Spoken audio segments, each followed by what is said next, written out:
Hello, welcome to today's webinar. The topic today is generating wind loads on DOM with circular base using C# library. My name is Andreas Hörold. I'm responsible for marketing and public relations in the company Dlubal Software, for instance, the webinars, Dlubal website, newsletters, and so on. I will be the moderator today.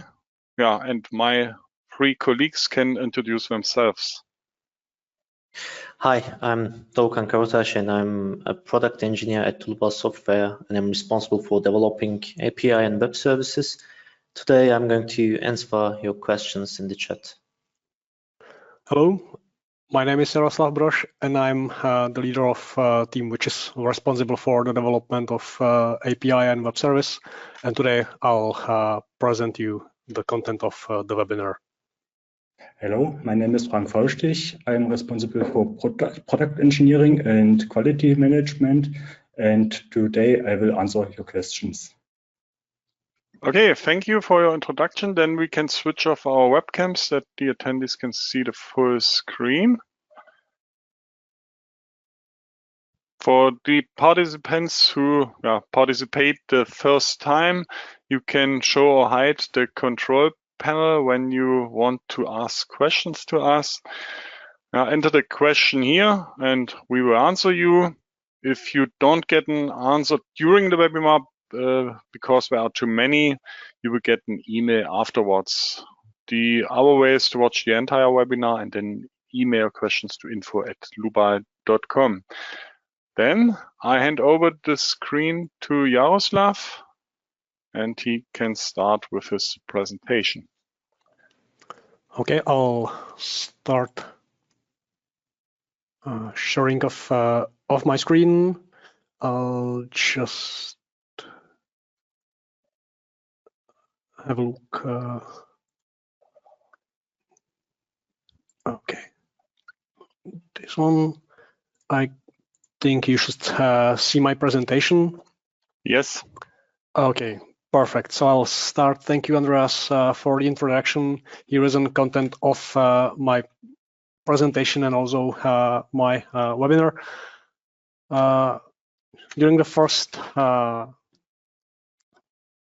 chapter, I'll be talking about what's web service and API.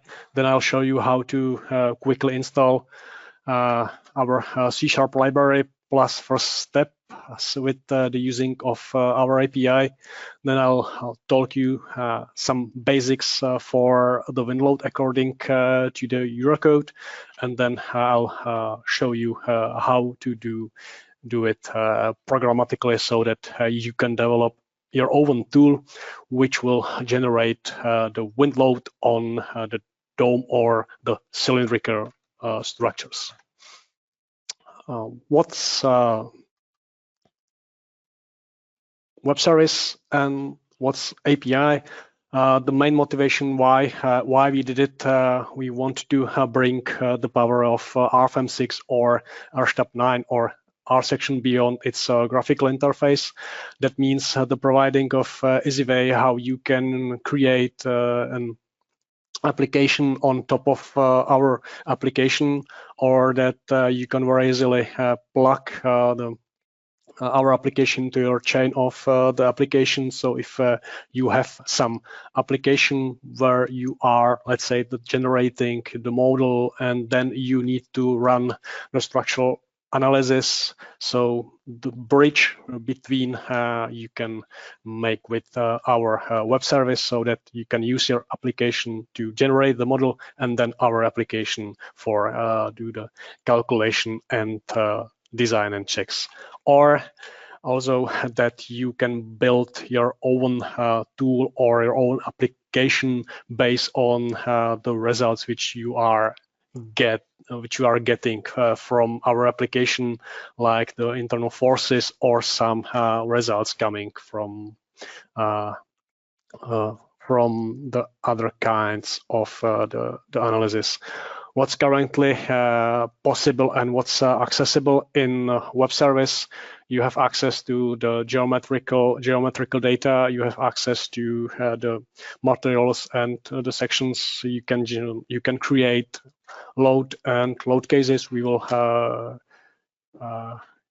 see it in my webinar in presentation. You can also do the supports, interact with the supports. You can also somehow interact with the application, that I mean with the running of the calculation or doing some selections. And also you are able to easily get the results of the calculation through the web service operations or web service calls.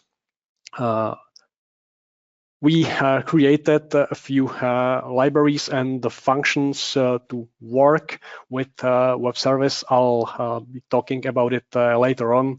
Here, what I would like to do is that I would like to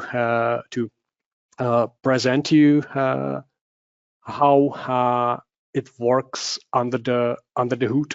That means how it works on the background. You can think about our solution as we have the something which is called the server. That's our application, and then you have your application, which is kind of the client, and then the client could be written in the .NET, C#, Python, Java, or any language which is capable to do the so-called request.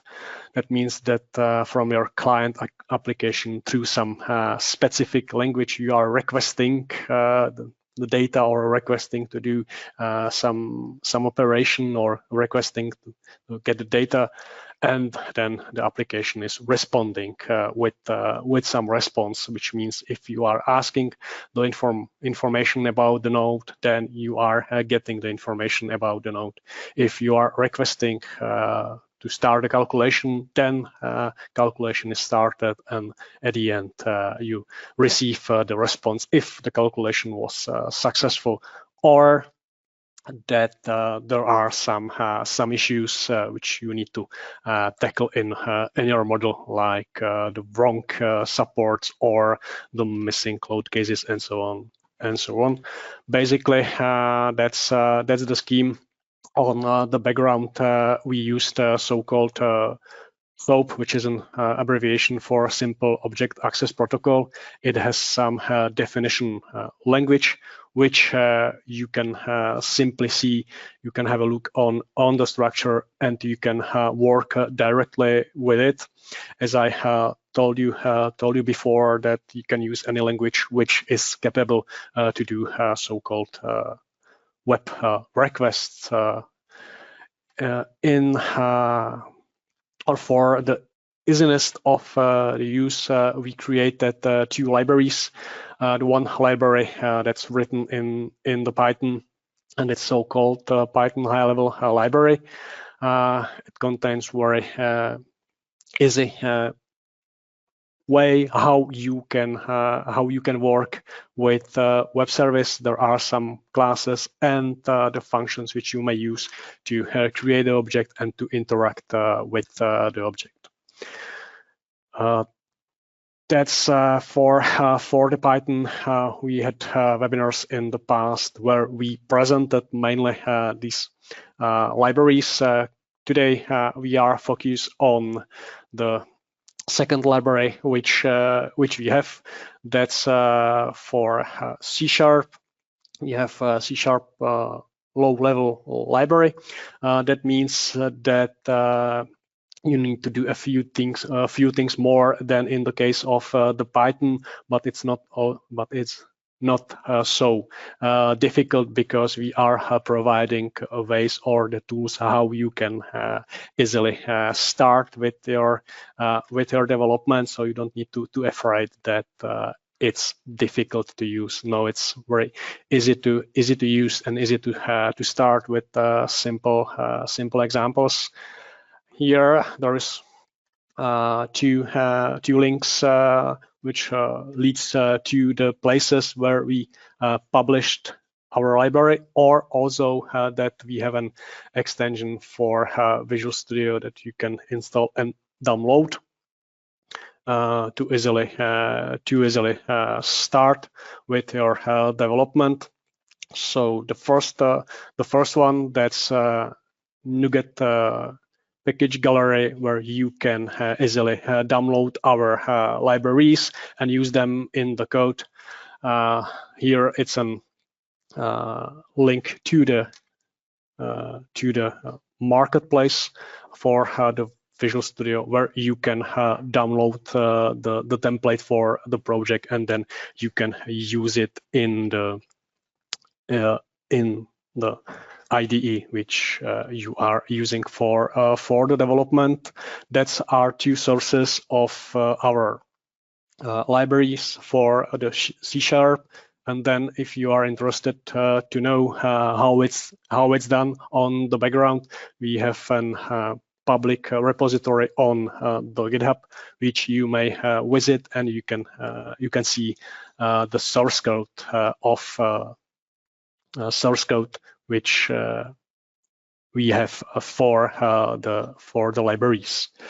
Here I'll jump to the browser, and I will start to show you. Here it's on nuget.org, and here I can easily type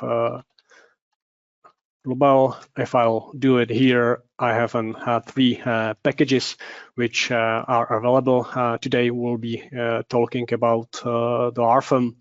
Here you can click on it, you can see it, and then you can also download it through some CLIs, through some commands, or there is also capability in the Visual Studio how to do it directly in the Visual Studio. So that was the first way how to use the library. The second one, that's in the marketplace for the Visual Studio. If I will do the same, I'll receive the similar results. That here are some templates which I can have a look on it, and I can download it. And then if I do the download and the installation, I can easily start with the Visual Studio new project directly with all the references set to our libraries with example of the code. And here lastly, there is a link, and there is a view of the GitHub repository which we have here, and here are also the source code of our libraries. Mostly it's automatically generated based on the WSDL web service description language. Why I'm talking about it? Because that's the possibility. If you would like to, let's say, extend the library with some functions, or that you somehow enrich or enhance what we have, you may do so with simply cloning the repository, or that you can easily download as a zip and then use it as a normal Visual Studio project, where you can do the modifications or the extensions if that's needed. So I'll jump to the Visual Studio. Here there is a possibility under the extension. If I will click here, that's manage extension, and here I'll do exactly the same which I did today twice. Here I have an option to download the extension. So it will be applied after the closing of the Visual Studio. So here is starting the installer. Once installation is done, then I can quickly continue. So I'll wait a couple of seconds for the update.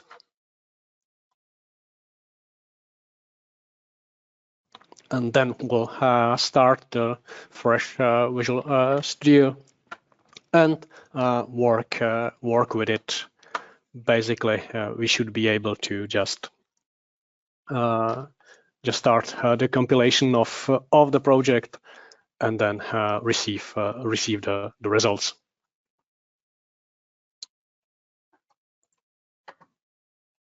Okay.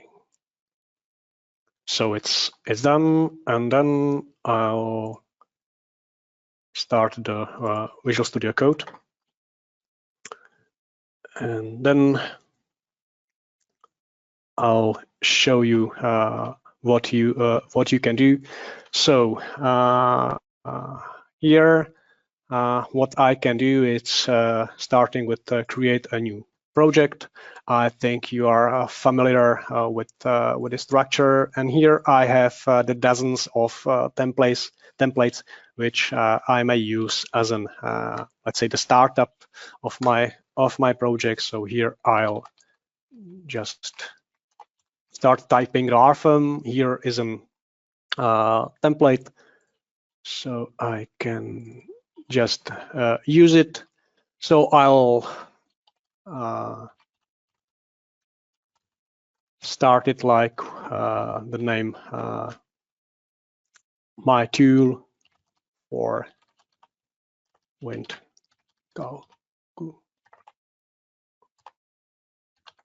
calculation, and then so location solution name okay. Then I'll push create, and now I have a project in Visual Studio.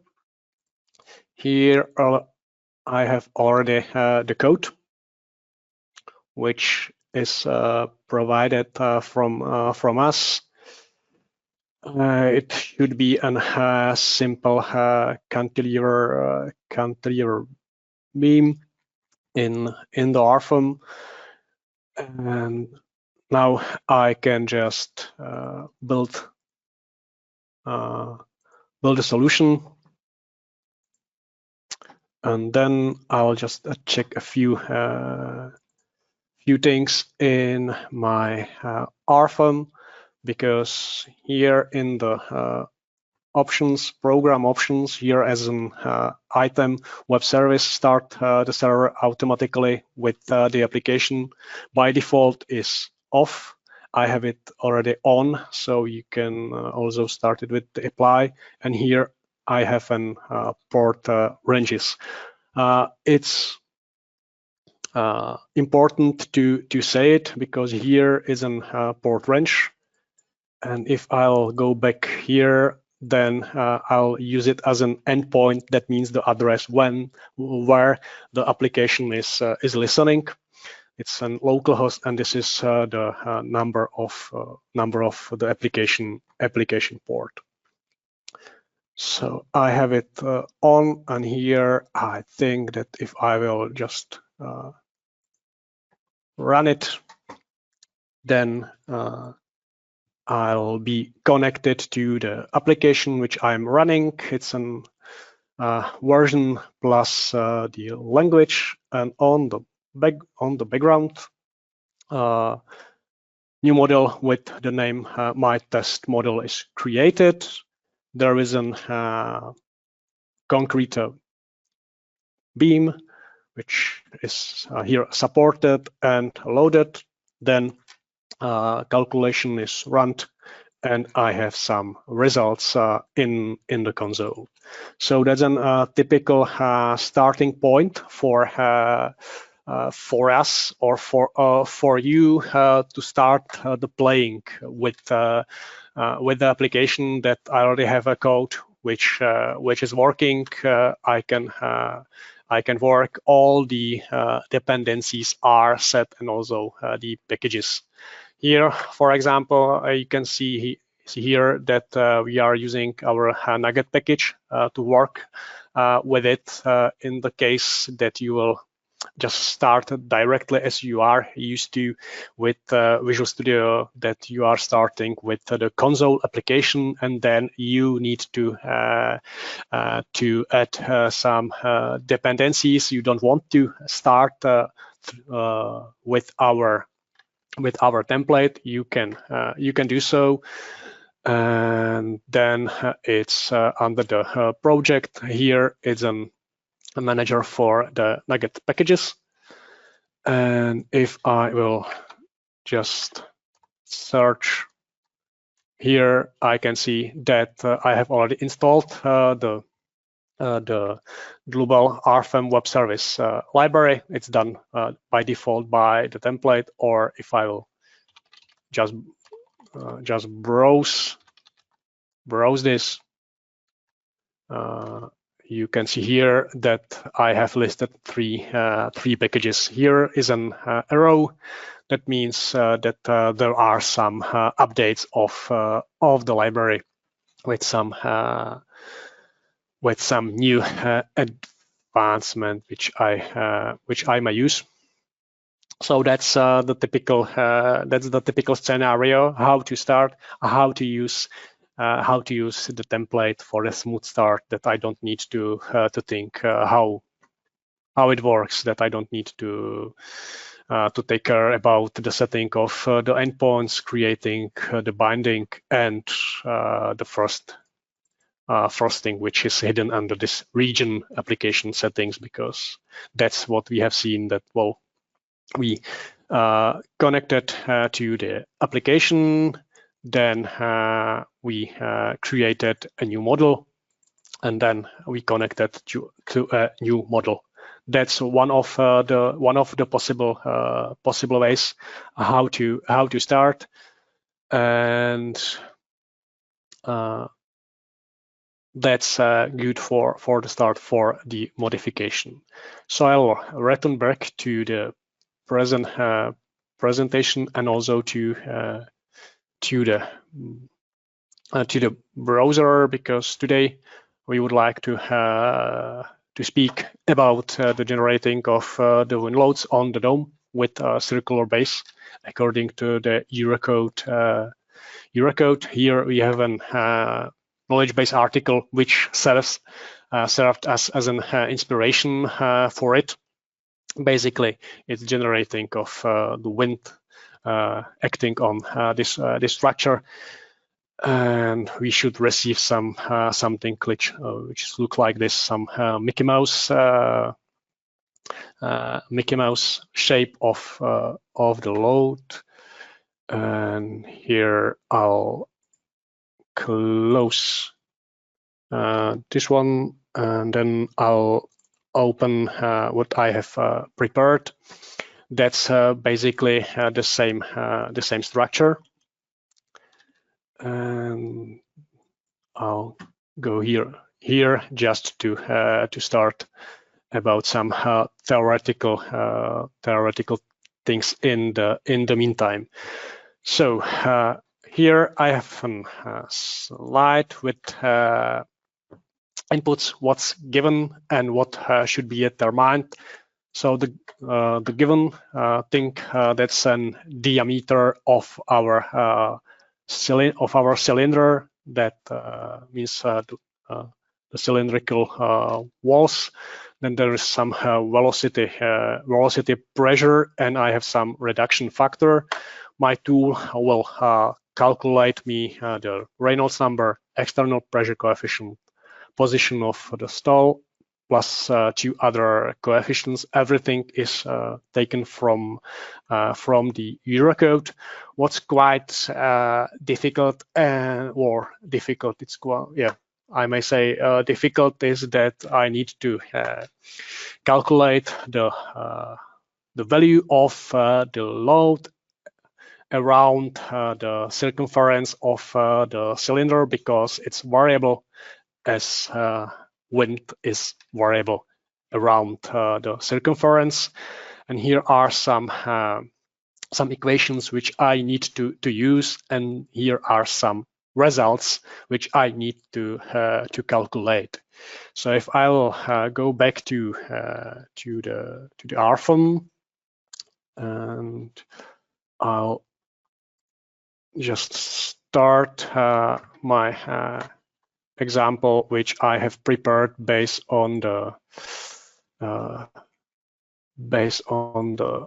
template. So normally, what I will do, delete everything except a few things which are useful for me. That's this part that's coming from the original template, and also the part relates into the main function with the connection to the application. There is a slight modification that I'm not creating the new model, but I'm connecting to the active one because I want to enrich the model with the load. So I need to access the active model. Here you can see the results. Why I'm showing the result is the fact that here I have the load defined, and as you can see, if I would like to do it, and I would like to do it, let's say, manually in the UI, it's quite demanding on the labor work that I can define the free rectangular load, but I need to define all the parameters into the table. That could be quite demanding, and I need to calculate it. I have an option to import it from an Excel, do the calculation, but you can imagine that it could be quite difficult for the changes. And if I'll do the change of the model, or if I would like to do something similar in the different model, it could be quite difficult. Therefore, there is a tool, or I want to create a tool which will do it for me. So I'll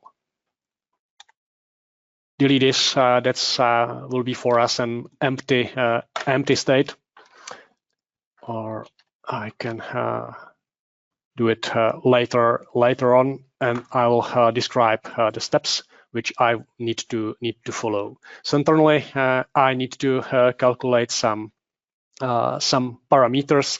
As I said, I have an velocity, pressure, the slenderness reduction factor as an input, and it will calculate me the things which I need to. One of my colleague already did it, and write some functions which I will just use for the development, and they are hidden on the top. That's for the calculation of the parameters of the load. As you can see, it's quite a lot of the equations, also with some interpolations in between. So that's what I have and what I need to do. So I would like to be able to select a surface, because that serves me for the calculation of the diameter, and then I need to be able to create a load.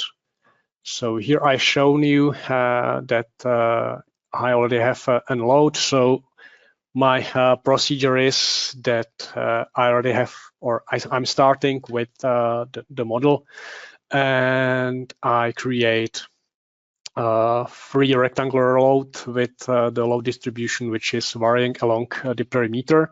So here I have some inputs, and I'm curious what or which functions, which web service operations I need to use. For that, it serves me something which is called boomerang. as a tool where I can quickly inspect the web service operations. Here I have ones which I need to do. So here I'll just run that get active model. It returns me some URL, some endpoint where to connect. And then what I need to know, it's that I would like to apply some selection for the objects. So I'll do it in my application or in the RFM application. So I will select the surface, and then I'll connect to the active model, and then I'm curious about the selected objects. So here I run the get select objects, and I received that, well, my selected object is the type surface, and the identification number is 2. So I'll disconnect from this.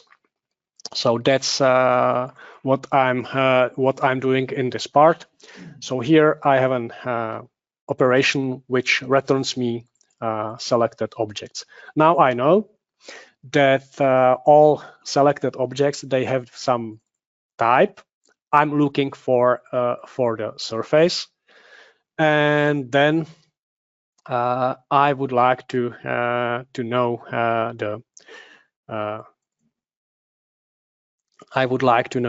the identification number of the surface, and then I need to find a way how to know the diameter. I can do it very easily, because as I know that, well, the ID of the object of the surface is 2, then I can use the function get surface. So let me show you it quickly here. I'll just connect, and then I have an option for the surface. So it should be under the S in the button. So here I'll wait a couple of seconds, and then I can run the command and see the results. And then I'll do the same. Okay, so here I want to know the information about the surface number 2. I know the geometry type. What I'm interested, it's the boundary lines, because from the boundary lines I'll get an information about the radius, which is here, and it's equal to 4 meters. So that we are here, and we know the radius, and then here I can run the clear selection. That means that I'll do what I will do with the escape in the UI. Basically, that was some preparatory phase that I selected. That I selected the surface. I get an informations about the surface. I know the diameter, so I have already some basis for the calculation. I need to input some velocity pressure, some lambda coefficient, and then I'll just calculate the parameters. And now what's coming next? It's that I need to create the object for object for the free rectangular loads, and I can do the same, because here I know that under the load case number 1 I have the free rectangular loads number 1, And I'm curious about the structure of it, because I would like to fill it properly. So I'll just use my my tool for it, and here I'll ask for the free rectangular road. So I have the object. It's number 1 for the load case number 1. If I will run it here, I can see what I need to fill, that I need to add some load projection, load direction, load distribution, that I have some magnitude uniform for it, and so on. And that corresponds with the things which I'm doing here. That for the load direction from the enumeration, I'm using the load direction local, load distribution varying along a perimeter, and so on. So that's my way how I'm doing it, or how I'm building the tool, that I'm starting in the application, that I have some reference model or reference object. Then through the tool which I'm using, it could be any tool which is capable to work with the API, or here it's in the Microsoft Edge Store as an add-on, that I can easily install it, easily use it.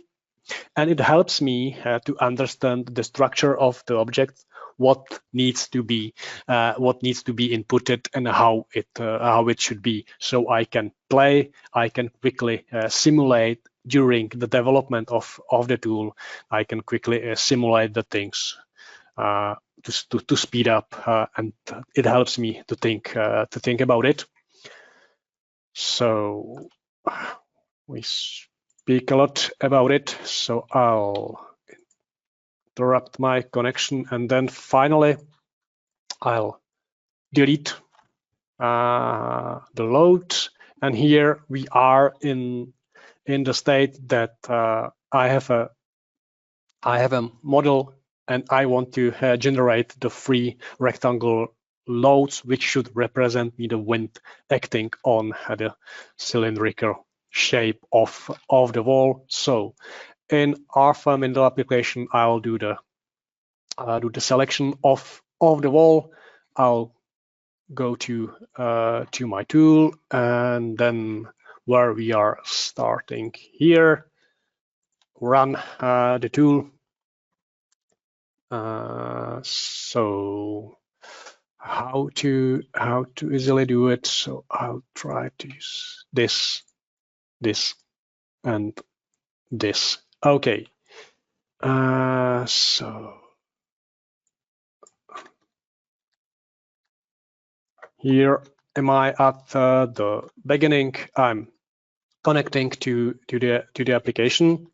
I should be connected. Now I'm asking the information from the application. For example, I want to be sure that I'm connected, to the right version, because in some versions, some functions may miss, mainly in the older ones. And for example, I want to be sure that, well, my language of the UI is in English. So here am I. Now I'm connecting to the active model. Here I got the response that the URL of the model client, it's localhost and port 8082. So I'll connect, and then I'll ask the selection. On the background, you can see that the application is locked. That's done for the purpose, because now if I'm connected to a model, and then if I'll do some modifications in my tool, and simultaneously in the UI, I can corrupt the model or corrupt the data that the application will be waiting what's the right input, what's the wrong input. So therefore there is the locking. Here I can see that I already have some selection that it's the surface, and with no or added identifier which is equal to 2. Here I have the for each for through the selection objects where I'm searching the surface. You may say, well, you select one surface. Why? If I will select the whole model, the whole scene, I'll get all the informations which are available. Therefore, there is a selection. And here I'm trying to find the diameter. By default, it's 0. So I'll ask information about the surface, which I have. Then I go through the boundary lines, and I'm searching for the line, which is on the bottom or on the top, because that's the type circle. And then I have an information from the line about the circle. I can calculate the diameter, and I know the center of the line of the type circle. So that I have it. So let's continue here. What I said now, I have information. I have my information stored in the object, so I don't need to have the selection, so I can easily clear it. And now I have some safety check that, well, if diameter is not found, that means there is a wrong shape of the model or so. I can do it. Sorry, I'll just go back here. So here, there, and there. And then I have also the other informations. Now I'm asking about the value QP. So let it be 0.2. Then I'll continue. That it will ask me about the input of the reduction factor, which I will set as an 0.6. Here I have a calculated value, and here I have calculated value of the Reynolds number. And here that's the last step which I need to do, and that's a creation of the inputs for the rectangular. Oh, sorry, for the free rectangular loads. That I have some inputs, some rows here that I have some angles where I'm calculating the values. It's a list of the values here in 0, 15, 30, 45, 60, 75, 90, 105, 120, 135, 150, 165, and 180. So if I'll do it, I calculate, or the functions calculate the parameters. And once I have the calculated parameters, I can create the free rectangular load. That's everything which is here with the definition of the axis, start angle, load direction, and so on. Here you may notice that here is a property of the object which is called axis start angle, and below it's axis start angle specified. One, it's in this case it's an double parameter. Here it's the Boolean. It's therefore the object which is called free rectangular road can have dozens of properties, and we want to use just them which just minimum of the properties which we need to for the definition of the object. So if I want to input the property, I need to also specify that, well, I'm inputting this property. It's done for the reduction of the informations which are sent through the communication channel. So just to condense or to comprime the message which is sent between the application which we are running and RFM. So here we have an object which is called WLL, windload, and here I start with the setting of the object into the application. Here I have an function from the client model where I notify the RFM or the application that I'll do some modifications, that the signal be prepared, that there will be some modification. So it's in modification phase. Here I have an function for the setting of the free load. So I send the information to the RFM. It replied with some code and so on, and then I have the finish modification that's saying, well, I finished my modification. Do all the checks, all the things which you need to check that the model is consistent. I inputted the values which are necessary, and nothing is missing. I have it here in the try catch finally for the purpose, because if something is wrong with the object for the free rectangular road, I can receive a false string, which is then translated to the exception, which I can catch here. I can see the content.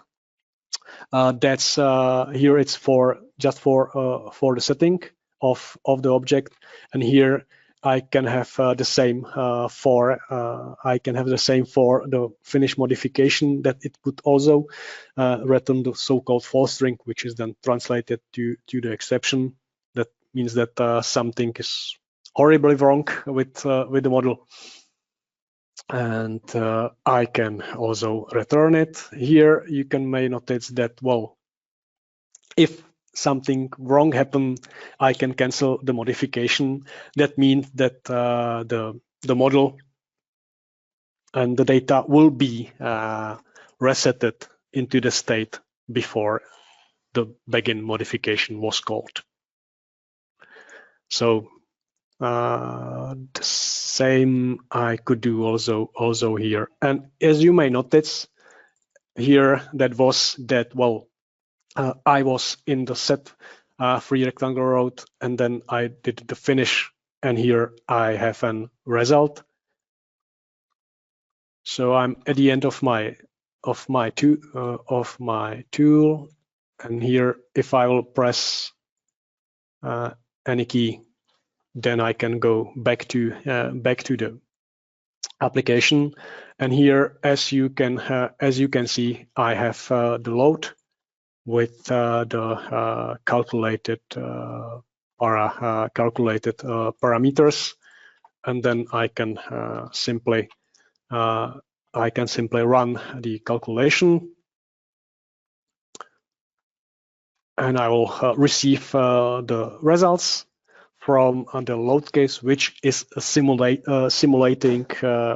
the wind load acting on the Silker dome or dome with the Silker base.